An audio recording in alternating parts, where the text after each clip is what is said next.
Yo, good morning mga kabukag. Good morning sa inyong lahat dyan.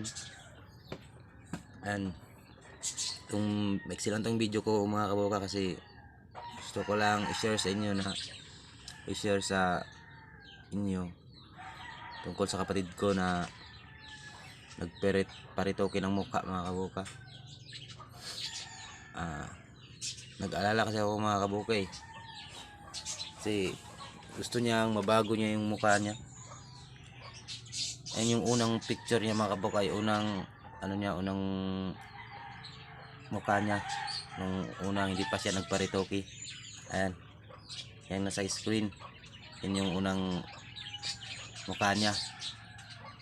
Kasi magparitoke ko kasi mga kabukay, parang yun nakakatakot yun mga kabukay. Kasi baguhin mo yung mukha mo, di ba? Kaya nag-alala ako sa kapatid ko dahil baka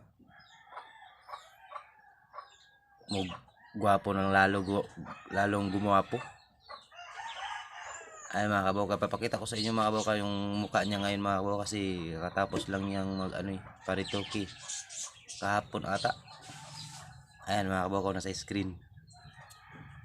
Ayan, yan na yung mukha niya mga kabukay. Ayan na yung mukha niya ngayon. Wala nang buhok. Palpa kasi siguro yung niyan yung doktor na nagritoke niyan Hindi marunong magritoke. Ayan mga kabukay. Shout out pala sa kapatid ko. Ayan mga kabukay, yun yung mukha niya ngayon, Jerex official vlog. Suportahan natin siya mga kabukay. Saka yung channel ko, Kabuka Vlog.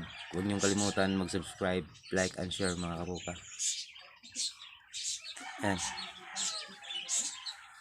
Maraming salamat pala sa mga sumuporta sa channel ko,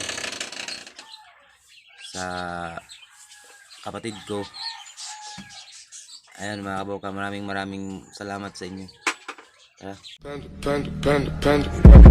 I got broads in Atlanta, just took the lean in the family. Credit cards and the scammers, getting no licks in the band. Legacies.